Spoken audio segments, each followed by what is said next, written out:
Ang walang kapantay na martial god, ikalawang aklat. Kabanata 76, nakamamanghang pangyayari. Si Lin Fang ay hindi magalang kay Di Shu. Agad na pinagpawisan si Fan Shengjun nang marinig niya si Lin Fang. Gaya ng inaasahan, muling pinagalitan ni Lin Fang si Di Shu. Ngunit sa pagkakataong ito, hindi umatake si Di Shu. Naikuyom niya lang ang kanyang mga kamao. Pinandilatan niya si Lin Fang at tumango. Matangkad na pula ang mukha niya. Pagkatapos ay naglakad siya papunta sa kanyang upuan at hindi pinansin si Lin Fang. Nagulat si Lin Fang. May nagbago. Masama talaga ang ugali ni Di Shu, at nagalit lang si Lin Fang sa kanya, paanong nagpa siya si Di Shu na palayain ito. Ano ang nangyari? Jun, dapat mag-focus ka this time. Kung hindi, pagtatawanan tayo ng mga angkan, mga sekta at mga holy shrine ng ibang mga rehiyon. Sabi ng isang tao habang nag-iisip si Lin Fang. Agad na nakilala ni Lin Fang ang boses na iyon. Naiintindihan ko, ama. Sabi ni Fan Shengjun na magalang na yumuko sa harap ng kanyang ama. Pagbati, Sage. Sabi ni Zuan Yuan mo, nakayuko ang kamay ng may paggalang sa harap ni Fan Tiangang. Si Fan Tiangang ay nakatayo sa tabi ni Lin Fang. Pagbati, Sage. Sabi ni Di Shu. Kahit na hindi siya mukhang masaya, kailangan niyang maging magalang sa harap ng Fan Tiangang, ang ikatlong Sage. Hindi siya makakilos ng walang pakundangan.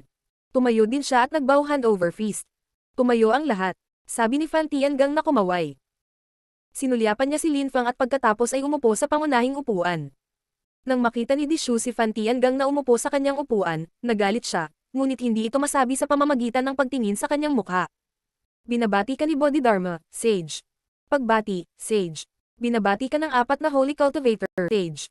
Sa maikling panahon, dumating ang 4 na Holy Cultivator at lahat ay yumuko ng kamay sa harap ni Fan Tiangang. Dumating din si Bodhidharma, naglalakad papunta kay Lin Fang. Naramdaman ni Lin Fang ang chi ni Bodhidharma at napagtantong hindi na siya nasugatan, ganap na siyang gumaling. Suot niya pa rin ang maskara niya. Dahil alam niya ang tungkol sa mukha ni Bodhidharma, mas nakaramdam ng pressure si Lin Fang. Para kay Lin Fang, wala nang ibang opsyon, kailangan niyang patayin si Di Shu. Una dahil iniligtas siya ni Bodhidharma, at nangako si Lin Fang sa kanya, at pangalawa dahil sila ni Di Shu ay likas na magkaaway. Hindi sila maaaring magsama sa iisang mundo. At pangatlo, dahil patuloy siyang inaatake ni Di Shu at kung gusto ni Lin na magkaroon ng masayang buhay, kailangan niya magkakaroon ng mas kaunting pasanin kung mamatay si Di Shu. Sige, nandito na lahat. Huwag tayong mag-aksaya ng oras. Malamig na sabi ni Fan Tiangang. Agad na tumigil ang lahat sa pagsasalita. Napatingin silang lahat kay Fan Tiangang, kasama si Di Shu. Si Bodhidharma ang mamamahala sa kaligtasan. Dapat mong panoorin ang paligid ng God Sect. Huwag hayaang gumawa ng gulo ang sinuman. Malamig na sabi ni Fan Tiangang. Ginoo. Tumango si Bodhidharma. Di Shu, ikaw ang bahala sa lahat, pati na rin ang mga parusa. Sabi ni Fan Tiangang kay Di Shu. Tumango si Di Shu, na bahagyang nanghina. Tumango si Fan Tiangang at tumingin kay Lin Fang. Si Lin Fang ay isang bagong Supreme Elder at ang Fan Tiangang ay may halong damdamin, ngunit si Lin Fang ay kahanga-hanga at kahanga-hanga sa God Sect. Natalo pa niya ang anak ni Sage Shui, ngunit tumanggi na ilagay ang kanyang pangalan sa listahan. Ang ginawa ni Lin Fang ay malamang na mabilis na kumalat sa Holy Shrine. Malaking tulong iyon kay Lin Fang sa pagiging Holy Fifth. Lin Fang, ikaw ang bahala sa pagtanggap ng mga taong ipinadala ng iba't ibang grupo at ng mga panauhing pandangal. Walang salungatan ang maaaring mangyari sa kanila. Sabi ni Fan Tiangang kay Lin Fang, walang sinabi si Lin Fang at tumango. Sheng Wei, Dong Sheng, Yi Yun, at Moda, ikaw ang mamamahala sa lahat ng bagay na may kaugnayan sa mga panauhing pandangal. Same thing, walang conflict na pwedeng mangyari. Jun, Zuan Yuan mo at ikaw ang mamamahala sa mismong kompetisyon. No need to worry about the rest. Sabi ni Fan Tiangang. Tapos na siyang magtalaga ng mga gawain sa lahat. Walang sino man ang maaaring magkaroon ng anumang pagtutol. Siya ay isang sage. Siya ay nasa tuktok ng Holy Shrine, at ito ang kanyang sekta. Kailangang makinig ang lahat sa kanya, kasama si Di Shu. Hindi na muling nagtalo sina Di Shu at Lin Fang, ngunit alam ng lahat na ito ay pansamantala lamang. Ang mga salungatan ay lilito muli sa isang punto, at pagkatapos ay magiging mapanganib. Lin Fang, mag-ingat kay Moda. Nakalusot na siya sa high-level Holy Emperor layer. Sinabi ni Bodhidharma kay Lin Fang ng telepath. Si Lin Fang ay natigilan at napatingin sa Holy Fourth Moda. Gaya ng inaasahan, mas makapal ang kanyang chi. Ang kanyang daw ay nasa ika-4 na antas. Tumingin din si Lin Fang kay Holy Third Yun. Siya rin ay naging isang high-level Holy Emperor. Wala nang low-level Holy Emperor sa mga Holy Cultivator. Kinailangan ni Lin Fang na magsikap. Hindi pinansin ni Lin Fang si Holy Fourth, na nakatingin sa kanya ng mapanukso. Mabilis siyang umalis. Wala siyang masyadong ginawa noong gabing iyon. Kinabukasan, madaling araw, nagsimula nang dumating ang mga tao mula sa iba't ibang grupo. Si Linfang ang namamahala sa pagtanggap sa kanila, na ginawa niya. Si Linfang ay napakagalang at magalang sa mga panauhin, tinutupad ang kanyang tungkulin bilang isang Supreme Elder. Malapit nang magsimula ang Great Holy Fifth Selection Competition, kaya maraming tao ang dumating ng maaga. Ang God Sect ay matatagpuan sa hilagang bahagi ng gitnang lugar ng supranatural na rehiyon. Ang hilagang bahagi ay napuno ng mga tao. Mayroong mga tao sa lahat ng dako, sa lupa at sa langit. Ang mga ordinaryong tao na may sakit ay gumaling kaagad sa araw na ito. Akala nilang lahat ay isang himala, at pinagaling sila ng mga Diyos. Si Linfang ay isang espiritual na nilalang, si Dishu ay isang espiritual na nilalang. Ang lahat na hindi bababa sa isang Supreme Holy King ay isang espiritual na nilalang, o isang Diyos. Bukas ang malaking tarangkahan ng sekta. Ito ay hindi isang saradong mundo ngayon, at lahat ay pumasok. Siyempre, kailangan nila ng invitation letter mula sa God Sect o sa Holy Shrine para makapasok. Ang God Sect ay nagpadala ng mga liham ng paanyaya sa mga makapangyarihan at maimpluwensyang grupo ng supranatural na rehiyon. Ang Holy Shrine ay nagpadala ng mga liham ng paanyaya sa iba pang mga Holy Shrine. Si Linfang at ang 4 na Holy Cultivator ay may katulad na mga gawain, pag-aalaga sa mga panauhin. Sa 2 araw na iyon, bukod sa pagtanggap sa mga tao mula sa maliliit na sekta, tinanggap din ni Linfang ang ilang malalakas na cultivator mula sa Zhongzuan City. Nang naisip ni Linfang ang Zhongzuan City, naisip niya ang Tian Clan. Dinala ng Tian Clan si Tian Ao sa pagkakataong ito. Nang makita ni Tian Ao si Linfang, hindi siya nagalit, ngunit hindi rin niya ito kinausap. Nagulat si Linfang sa inasal ni Tian Ao. Namatay si Tian Qiyong dahil kay Linfang, tiyak na alam iyon ni Tian Ao, ngunit hindi siya mukhang galit. Ito ay lubhang nakakagulat at kakaiba. Siyempre, walang pakialam si Linfang. Ano man ang mangyari, ang Tian Clan ay hindi na maaaring magdulot ng pananakot sa kanya. Si Linfang ay hindi na isang maliit na Supreme Holy King. Siya ay kasing lakas ni Tian Ao, kahit papaano. Ngunit kumbinsido si Linfang na kaya niyang patayin si Tian Ao sa isang welga. Kahit na sila ay nasa parehong antas, may malaking pagkakaiba. Hindi tinanggap ni Linfang ang sinumang cultivator mula sa Silver Region o Sword Sect. Malugod silang tinanggap ng 4 na Holy Cultivator. Hindi rin nagmamadali si Linfang. Maghihintay siya hanggang sa susunod na araw para magtanong tungkol sa mga miyembro ng Silver Region. Ang mahusay na kompetisyon ay magsisimula sa araw pagkatapos nito. Sasali si Linfang. Kaya, sa gabi, nakatanggap siya ng isang listahan ng mga kalahok. Maraming tao ang hindi kilala ni Linfang ngunit may ilang pangalan din ang ikinagulat niya. Ang una ay si Cheng Shan. Cheng Shan. Paano ito posible? Ang walang kapantay na martial god, 2 aklat. Kabanata 77, mga pamilyar na tao. Naging matalik kaming magkaibigan ni Cheng Shan sa Zhongzuan City. Kung sasali siya sa kompetisyon, hindi ito magiging madali para sa kanya, naisip ni Linfang, habang tinitingnan ang listahan. Natulala siya at the same time. Gustong lumahok ni Cheng Shan, ibig sabihin ay naging mas malakas siya. Binuksan ni Linfang ang pahina at nakita ang isa pang pamilyar na pangalan. Tian Han. Si Tian Han ay halos katulad ng tiyuhin ni Tian Qiyong. Dati silang magkasama sa lahat ng oras, ngunit hindi siya kasing lakas ni Tian Qiyong. Pinili ng Tian Clan si Tian Han para lumahok dahil ayaw nilang maiwan. Luo Chen. Alam din ni Linfang ang pangalang iyon. Namatay si Tian Qiyong dahil sa kanya. Ang background ni Luo Chen ay misteryoso. Siya ay medyo malakas, ngunit maingat. Walang masyadong nakakaalam tungkol sa kanya. Si Linfang ay may masamang premonition tungkol sa kanya, na parang may mangyayari sa pagitan nila. Siyempre, mas natulala si Linfang nang makita niya si Zuan Yuan Mo sa listahan. Si Zuan Yuan Mo ay isa ng elder sa sekta. Kahit katamtaman ang kanyang ranggo, bakit gusto niyang sumali? Bukod sa mga taong iyon, tiningnan din ni Linfang ang mga pangalan ng mga kalahok na nagmula sa ibang grupo. Walang gustong palampasin ang pagkakataong maging isang Holy Cultivator. Ang Sword Sect ay nagpadala ng isang tinatawag na Jianya. Ipinaalala niya kay Linfang si Jianmang. Si Jianmang ay malamang na nasa kontinente ng Siyam na Ulap, at marahil ay hindi alam ang tungkol sa kontinente ng mga Diyos. Sa pamamagitan lamang ng pagdinig sa pangalan ni Jianya, mahulaan ng isa na siya ay napakalakas. Gaano kalakas ang mga miyembro ng Sword Sect? Nag-isip sandali si Linfang, at pagkatapos ay itabi ang listahan. Kahit ano paman, malapit nang magsimula ang mahusay na kompetisyon, at ang labis na pag-iisip ay walang silbi. Dapat mag-focus ako kung gusto kong maging Holy Fifth. Bulong niya. Sinubukan niyang kalimutan ang lahat ng maaaring makadumi sa kanyang iniisip. Pumunta siya sa pavilion sa kalagitnaan ng gabi at doon naupo.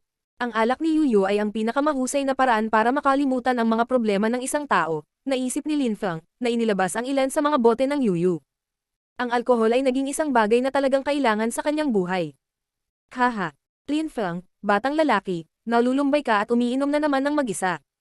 Bulalas ng isang tao, buong pusong tumawa sa sandaling iyon. Tumayo si Linfeng at nakita ang isang lalaki na naka-purple na damit sa labas ng pavilion. Nagulat si Linfeng. Tito Zijian, anong ginagawa mo dito? Tanong ni Linfeng. Kumuha siya ng bote ng mainam na alak at itinapon kay Zijian, ang patriarch ng sword sect. Masayang ngumiti si Zijian at sinalo ang bote. Pagkatapos ay humigop siya ng malaki at masayang bamantong hininga. Galing. Matagal na akong hindi umiinom ng ganoon kasarap na alak. Sana ay bigyan mo ako ng ilang bote bago ako umalis. Sabi ni Patriarch Zijian, papasok sa pavilion. Umupo siya sa tapat ni Linfeng. Sige, bibigyan kita ng marami hanggat gusto mo. Sabi ni Linfeng. Masaya siyang makita si Patriarch Zijian dahil ang huli ay isang masayang tao, pati na rin maalalahanin. Si Linfeng ay nangangailangan ng mga kaibigan sa mga araw na ito. Namiss pa niyang makipagbiruan kay Yandy. Linfeng, nakita ko ang listahan ng pagpili ng Holy Cultivator. Paano ka nakapasok sa loob? Hindi ka pa ba Supreme Elder sa God Sect? Tanong ni Patriarch Zijian. Nagulat siya sa listahan, ngunit mas mababa kaysa sa katotohanan na si Linfeng ay naging Supreme Elder sa God Sect. Mabilis na bumangon si Linfeng, na nangangahulugan na si Patriarch Zijian ay may mabuting paghuhusga. Gusto kong magpatuloy na lumampas sa aking mga limitasyon at lampasan ang aking sarili. Gusto kong mag-focus sa cultivation. Tumiti si Linfeng. Tumanggo si Patriarch Zijian. Ang pagiging isang Holy Cultivator ay isang magandang paraan upang maging miyembro ng Holy Shrine. Ang pagiging suportado ng Holy Shrine ay isang bagay na lubhang kapaki-pakinabang, talaga. Nakakagulat kang bata ka. Dapat kitang tawaging master ngayon. Sabi ni Patriarch Zijian, bamantong hininga at kunwaring naiinis. Si Linfeng ay naging Supreme Elder sa God Sect, at si Zijian ang Patriarch ng Sword Sect. Siya ay may status na katulad ng kay Fan Shengjun, kaya kailangan niyang tawagan si Linfeng Master. Siyempre, hindi yun matatanggap ni Linfeng. Iginagalang ni Linfeng si Zijian at gustong makipagkaibigan sa kanya. Siya nga pala, Uncle Zijian, pinadala ng Sword Sect si Jianya. Tanong ni Linfeng. Na-curious siya dito kay Jianya. Alam ni Zijian ang iniisip ni Linfeng. Tumiti siya at pabirong sinabi. Sa tingin mo sasabihin ko sa iyo kung anong klaseng kalaban si Jianya. Huwag isipin na posible iyon. Hindi kita tutulungang talunin ng isang henyo ng Sword Sect. Ang sagot ni Zijian ay hindi binaygo si Linfeng. Paano sasabihin ni Patriarch Zijian kay Linfeng ang mga sikreto ng Sword Sect? Ngunit sa huli ay sinabi pa rin ni Zijian kay Linfeng ang ilang bagay. Si Jianya ay isang henyo ng Sword Sect. Nasa tuktok na siya ngayon ng low-level Holy Emperor layer, at malapit nang maging high-level Holy Emperor. Ilang libong taon na siyang nagsasanay sa paglilinang. Talagang henyo siya. Ang Sword Sect ay gumawa ng malaking pagsisikap upang palakihin siya. Sa makatuwid, kung lalaban ka sa kanya sa panahon ng kompetisyon, mag-ingat. Hindi siya madaldal, pero ang espada niya ang nagsasalita para sa kanya. Sabi ni Zijian. Iba ang naramdaman ni Linfeng nang sabihin ni Zijian ang huling pangungusap. Si Jianya ay nagsasalita gamit ang kanyang espada. Naalala ni Linfeng si Jianmang. Siya ay bulag, ngunit pinalitan ng kanyang espada ang kanyang mga mata. Kaya naman napakalakas niya. Uncle Zijian, noong ako ay nasa Continent of the Nine Clouds, mayroong isang cultivator ng espada na tinatawag na Jianmang, halos na pareho niya si Jianya. Sabi ni Linfeng kay Zijian. Mukha namang curious si Zijian pero hindi siya nagsalita, tumanggo lang siya. Linfeng, pumunta ka sa Sword Sect kapag may oras ka. Makakakilala ka ng isang taong kilala mo. Sabi ni Patriarch Zijian, na inubos ang natitirang bote. Natigilan si Linfeng nang marinig niya iyon, at mabilis na kumunot ang noo. Isang taong kilala niya. Kaya ang taong iyon ay mula sa kontinente ng Siyam na Ulap. Isa kaya ito sa mga kapwa niya disipulo. O Mr. Time. O Fengmo, nagtataka si Linfeng. Sinabi rin ng master ng matandang baka kay Linfeng na may kakilala siya sa Holy Shrine. Ito ba ay isang tao mula sa kontinente ng Siyam na Ulap, pati na rin? Kung ito ang kaso, nangangahulugan ito na ang mga koneksyon sa pagitan ng kontinente ng Siyam na Ulap at ng kontinente ng mga Diyos ay mas komplikado kaysa sa naisip niya. Kinailangan niyang bumalik sa Continent of the Nine Clouds para tingnan. Uncle Zijian, mangyaring sabihin sa akin kung kailan ang taong iyon ay dumating dito. Nag-aalalang tanong ni Linfeng. Gayunpaman, si Zijian ay nanatiling tahimik at ngumiti. Sabi lang niya, kilala mo sila. Hindi ko, ang walang kapantay na martial god, ikalawang aklat. Kabanata 78, Jianya. Lumipas ang gabi, at magsisimula na ang Great Holy Fifth Selection Competition. Ang lokasyon ay isang 10,000 metrong lapad na kun na napapaligiran ng tubig. Maraming ordinaryong tao ang naroon para manood din. Ang mga taong ito ay mga Diyos sa kanila, tunay na makapangyarihan. Si Lin Fang at ang iba pang Supreme Elder ay nasa gitna ng kun. Mayroong 100 metro ang taas na Bluestone Tower na nakaharap sa entablado ng labanan. Nasa paligid ang mga deployment spell, pinoprotektahan ang kun. Si Fan Tiangang ang mismong nagcast sa kanila, para hindi masugatan ang mga ordinaryong tao. Ang lahat ng mga panauhing pandangal na nagmula sa labas ng sekta ay nasa silangang bahagi, na nakaupo sa mga upuang kulay ube. Ang ilan sa kanila ay high-level Holy Emperors mula sa Silver Region, ang iba ay mula sa Supernatural Region, tulad ng Sword Sect, Zhongzuan City, Demon Corpses Hill, at iba pa. Si Patriarch Zijian ay nakaupo doon, malinaw naman. Pangunahing pinapanood niya si Lin Fang. Hinangaan niya si Lin Fang para sa kanyang mga nagawa. Bukod kay Patriarch Zijian, may isa pang taong malapit na nagmamasid kay Lin Fang. Si X siya yun. Tinulungan siya ni Lin Fang na maging isang high-level Holy Emperor, at sinabihan siyang sabihin ito kay Sage Xe. Dahil pinahahalagahan ni Xe siya si Lin Fang, ipinadala siya ni Sage Xe sa kaganapan bilang panauhing pandangal. Si Sage Tiangang ang namamahala sa kaligtasan para sa kaganapan. Si Sage Xe Songzuang ay nagpadala kay Xe siya, ngunit si Sage Shui ay nagpadala ng kanyang sariling anak, si Shuining. Si Shuining ay nasa panig ng mga panauhing pandangal. Tinitigan niya si Lin Fang ng malamig. Isa lang ang nasa isip niya. Pagkatapos ng kompetisyon, ipapahiya niya si Lin Fang. Si Sage Ho ay hindi nagpadala ng sinuman. Nag-iwan lang siya ng message. Inanyayahan ng magiging Holy Fifth na sumama sa kanyang grupo. Ito ay isang hindi kapani-paniwalang karangalan. Ang mga Holy Cultivator ay isang reserba ng lakas para sa Holy Shrine. Ang mga pantas ay naging mga Holy Cultivator bago naging mga pantas. Sa pagsasabi niyan, ang ibig sabihin ni Sage Ho na ang Holy Fifth ay tiyak na magiging bahagi ng isang bagong henerasyon ng mga Sage. Sa makatuwid, pagkatapos marinig ang mensahe ni Sage Ho, maraming tao ang kumuyom ng kanilang mga kamao at mas determinado kaysa dati. Lahat sila ay umaasa na sumali sa grupo ni Sage Ho. Sige, andito na lahat. Ang mahusay na kompetisyon sa pagpili ng Holy Cultivator na nangyayari isang beses bawat daang taon ay maaaring. Sage Tiangang, bakit ka nagmamadali? May hamarang sa Fan Tiangang.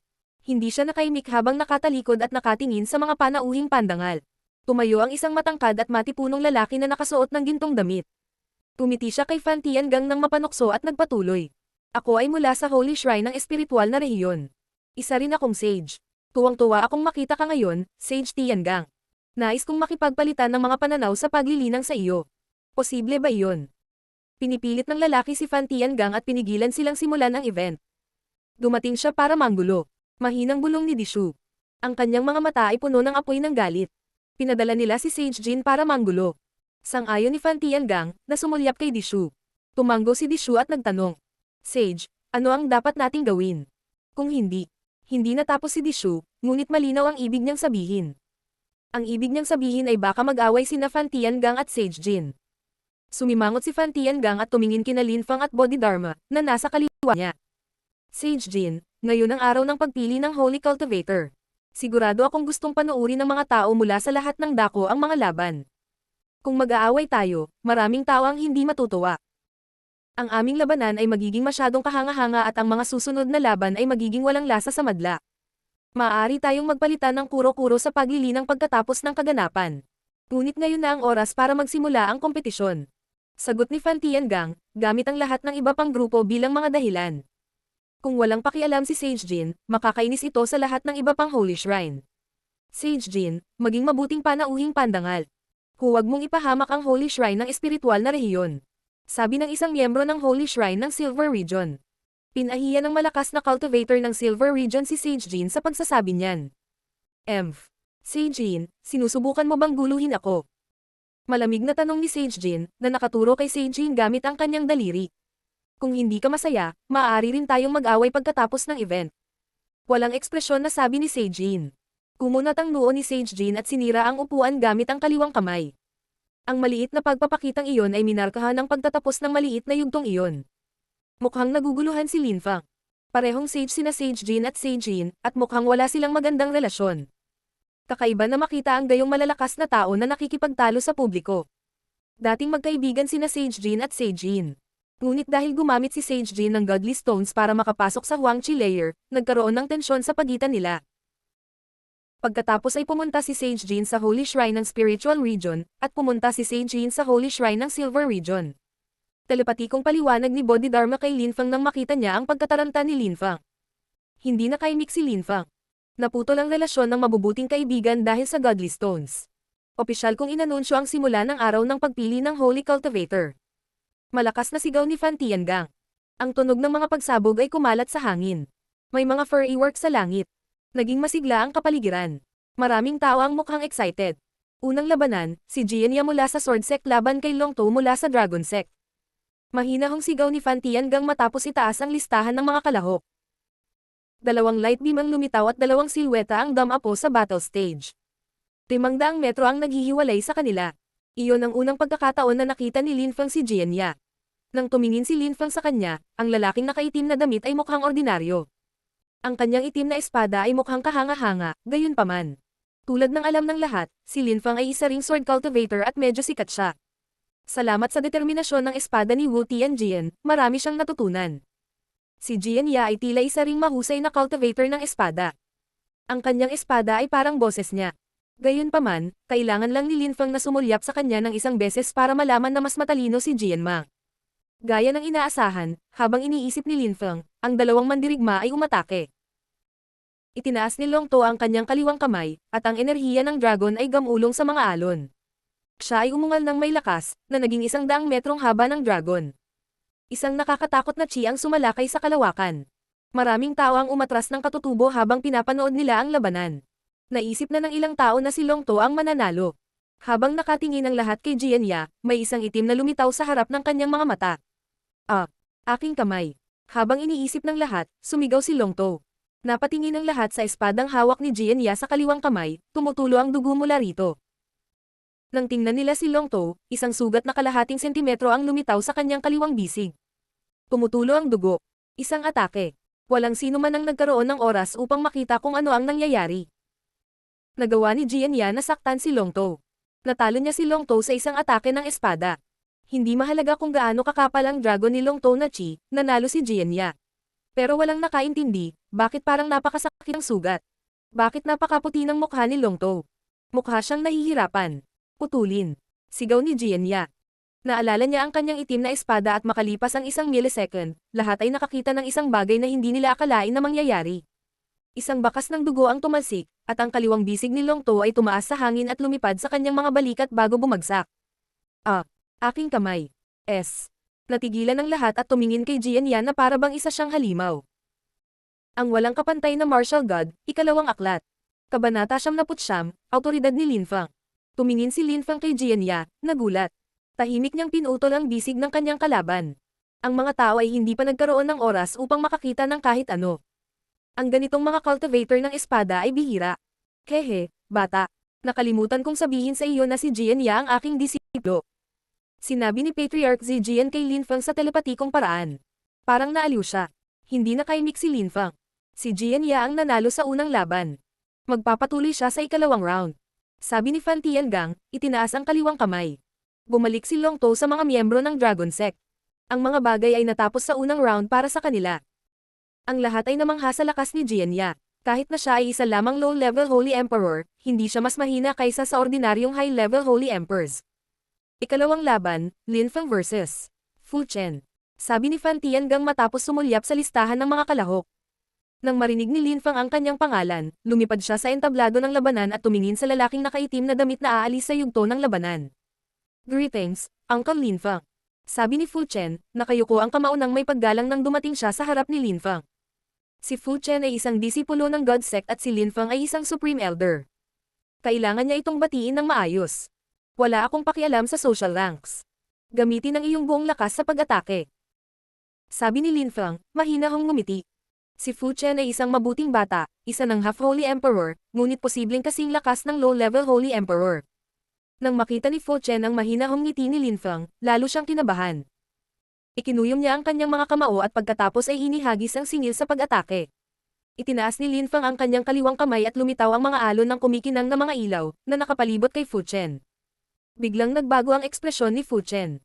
Naramdaman niya na nagbabago ang espasyo sa paligid niya. Nasa space and time cage siya. Sumuko. Ito ay isang space at time cage. Kailangan mo ng kahit isang araw para makaalis dito. Sabi ni Linfang, nakangiti kay Fu Chen. Hindi niya gustong masaktan ang mga tao sa sarili niyang sekta, kaya ito ang pinakasimpleng bagay na magagawa niya para hindi makapinsala sa sinuman. Nakita ng iba kung gaano kalakas ang space and time cage ni Linfang. Karamihan sa mga low-level Holy Emperors ay kailangan ng isang buong araw para makawala dito, madaling isipin kung gaano ito kahirap para kay Fu Chen. Inakala ni Linfang na susuko kaagad si Fu Chen, ngunit hindi niya ginawa. Humakbang siya para subukan. Si Fu Chen ay inaatake sa tuwing siya ay isang hakbang pasulong. Namutla ang kanyang mukha ng kakilakilabot. Nuno, hindi sumusuko ang mga cultivator. Kahit na makalaya ako bukas, kailangan kong subukan. Kung hindi ko susubukan, paano ko malalaman na hindi ko kaya? Sabi ni Fu Chen, itinaas ang kanyang ulo at nakatingin kay Linfang. Iyon ang unang pagkakataon na nakakita si Linfang ng isang taong tila determinado. Pinaalalahanan pa siya ni Fu Chen tungkol sa kanyang sarili. Huwag sumuko. Ang isa sa kanyang mga moto, kahit na kailanganin niyang ipagsapalaran ang kanyang buhay. Sige, maghintay ka, sabi ni Linfang. Naantig siya nang makitang walang takot si Fu Chen. Nagsasayang ng oras, ano? Hindi inisip ni Linfang na magaksaya ng oras para sa isang disipulo ng God Sect. Noong mga araw, ginagawa rin niya ang mga ganoong bagay para lumakas. Kung hindi, hindi siya magiging kung sino siya. Lubhang determinado si Fu Chen, at ayaw siyang hilahin ni Linfang pababa. Gusto niyang suportahan siya. Kung hindi niya gagawin, baka masiraan ng loob ang Fu Chen na iyon at parang gusto nang sumuko. Lumipas ang oras. Nainas ang lahat at pinanood si Fu Chen na dahan-daang humakbang pasulong. Sa bawat oras na inaatake siya, at sa bawat oras na ang kanyang mukha ay lalong namutla. Makalipas ang 3 oras, nasugatan si Fu Chen. Naapektuhan ang kanyang vital organs. Pero tumanggi pa rin siyang sumuko. Dahil kasali siya sa kompetisyon, paano siya susuko? Paano niya palalampasan ang napakagandang pagkakataon? Hindi sumuko si Fu Chen at nagpatuloy sa paggawa ng hindi kapani-paniwalang pagsisikap. Hindi siya inatake ni Linfang. Nakatayo lang siya doon at tahimik na pinagmamasdan siya. Lumipas ang 5 oras, 7 oras, 12 oras. Si Fu Chen ay malubhang nasugatan, ngunit hindi siya sumuko. Linfang, itigil ang pag-aaksaya ng oras at tapusin ang labanan. Galit na sigaw ni Dishu. Lahat ay labis na naiinip at nawalan ng pasensya. Maraming malalakas na cultivator ang nagreklamo kay Fan Tiangang.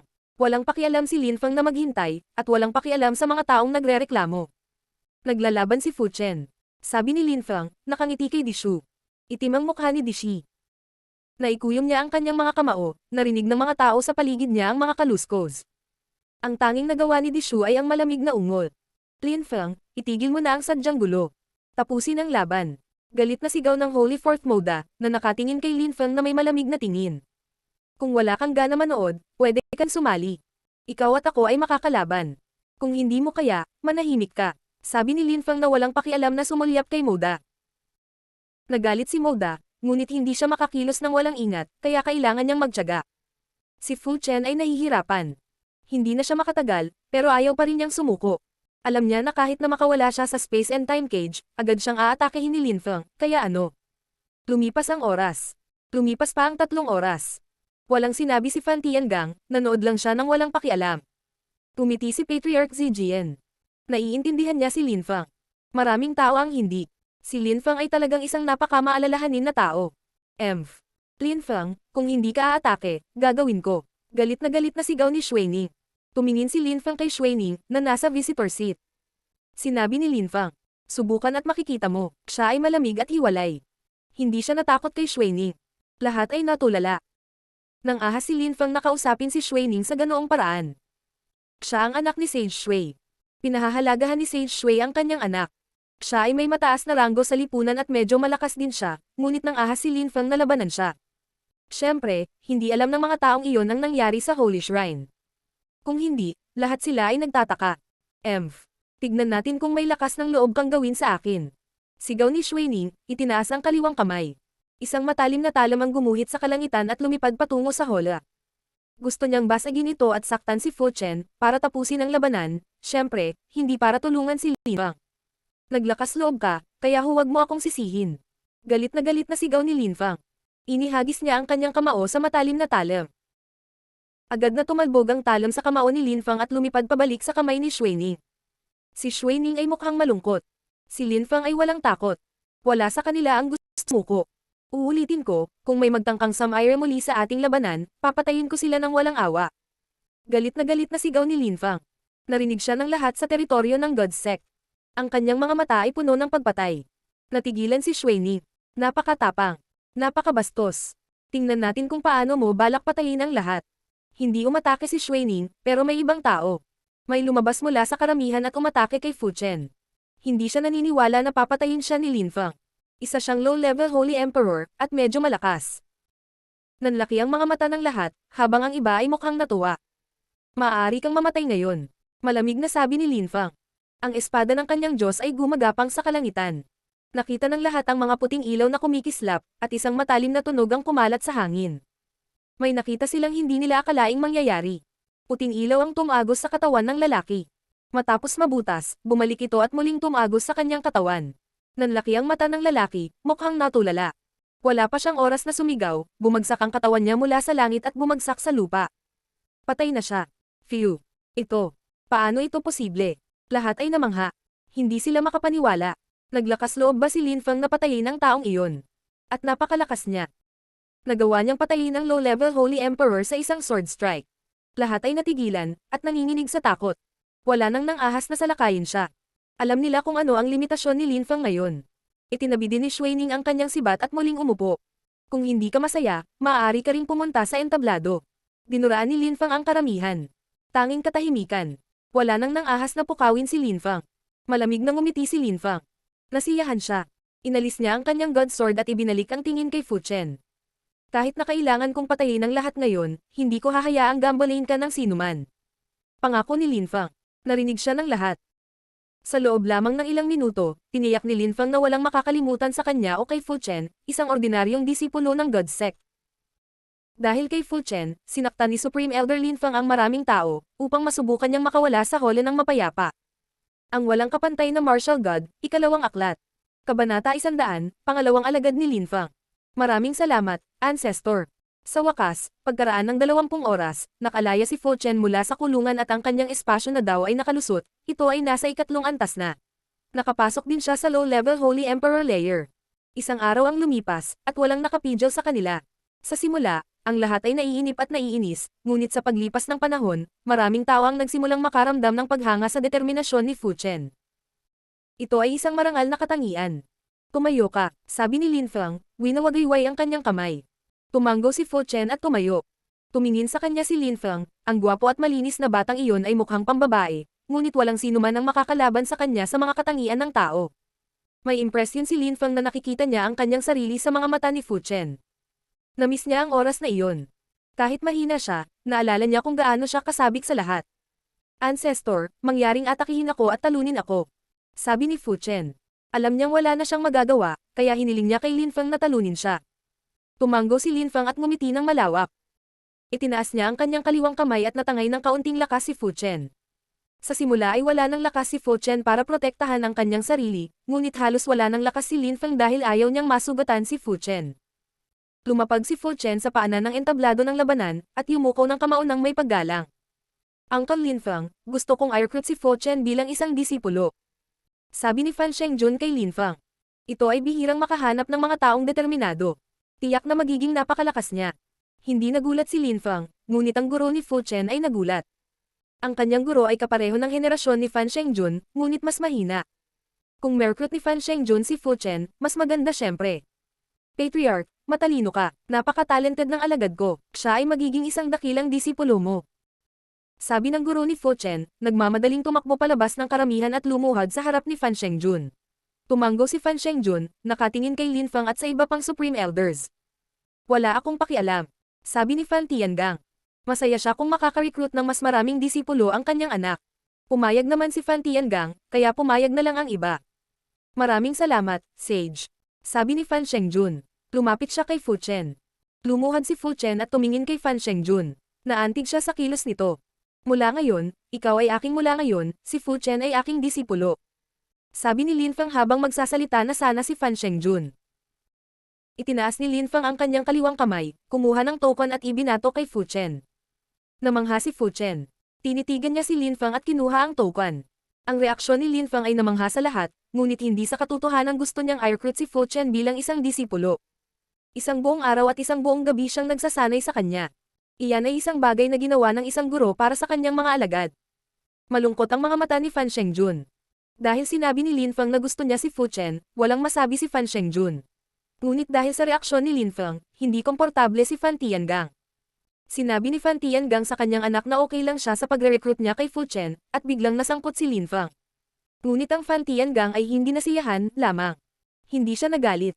Kung nagalit siya sa mga maliliit na bagay, hindi siya kwalipikadong maging isang sage. Batiin ang iyong guro, si Fu Chen. Sabi ni Fan Tiangang, nakangiting magalang. Tiningnan ni Fu Chen ang token at pagkatapos ay kay Lin Feng. Lumuhad siya at nagsagawa ng 3 kawtaw. Pagbati, guro. Sabi ni Fu Chen. Mukha siyang determinado. Palagi siyang nanatiling tapat sa kanyang sarili. 3 disipulo lang ang kukunin ko sa buong buhay ko. Isa si Ye Chen sa kanila. Siya ay kapwa mo disipulo. Magkakaroon ka ng pagkakataon na makilala siya balang araw. Ang pangalawa ay ikaw, Fu Chen. Mula ngayon, wala nang mang-aapi sa iyo muli. Kung may maglakas loob na mangbuli sa iyo, ibig sabihin hindi nila ako bibigyan ng mukha at papatayin ko sila, kahit na kailangan kong makipagsapalaran. Ang aking ikatlong alagad ay magiging isang babae. Hindi ko pa siya na-recruit, sana makahanap ako balang araw. At pagkatapos, ang aking 3 alagad ay magiging malapit sa isa't isa. Sila ay magiging tulad ng karagdagang mga armas sa akin. Tandaan mo yan, okay? Sinabi ni Lin Feng kay Fu Chen. Mukhang determinado si Fu Chen at tumango, sumigaw. Naiintindihan ko, guro. Hehe, mabuti, tumayo ka na. Sabi ni Lin Feng, nakangiti ng malawak. Tumayo si Fu Chen at tumabi kay Lin Feng. Siya na ngayon ang disipulo ni Lin Feng. Hindi siya isang punong disipulo, ngunit siya ang pangalawang disipulo ni Lin Feng. May impresyon si Fu Chen na nasa panaginip siya. Sinong mag-aakala na siya ay naging disipulo ni Lin Feng? At ngayon ay tatawagan siya ng dati niyang guro na uncle. Sige, nag-recruit ka ng isang disipulo, mabuti, bumalik tayo sa kompetisyon ngayon. Tumawag si Fan Tiangang na nakakunot ang noo.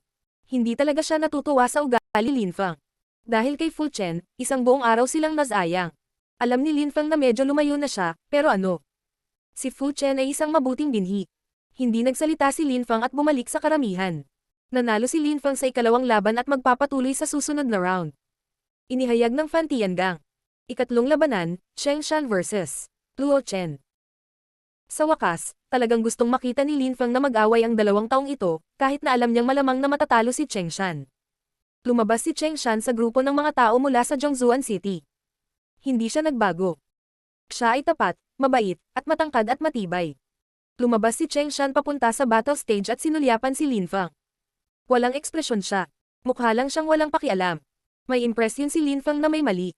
Noon, laging masaya si Cheng Shan, at kapag nakita niya siya, palagi siyang nakangiti ng nakakaloko, ngunit ngayon ay mukhang walang pakialam na parang mga estranghero sila. Anong mali? Bakit napakalaki ng pinagbago ni Cheng Shan nitong mga nakaraang buwan? Naisip ni Lin Feng. May impresyon siyang may mali. Talagang mayroon siyang impresyon na si Cheng Shan o siya mismo ay nasa panganib. God sect, Luo Chen. Sabi ni Luo Chen, nakangiting walang pakialam. Pagkatapos ay umakyat siya sa entablado at yumuko ang kamay sa ibabaw ng kamao, nakangiti kay Cheng Shan. Lungsod ng Zhongzuan, Cheng Shan. Paus na sigaw ni Cheng Shan. Nagbago din ang kanyang chi. Kumunat ang noo ni Lin Feng. Ibas Cheng Shan. Ngayon, sigurado si Lin Feng na may mali. At pagkatapos ay naunawaan ni Lin Feng kung ano ang mali kay Cheng Shan.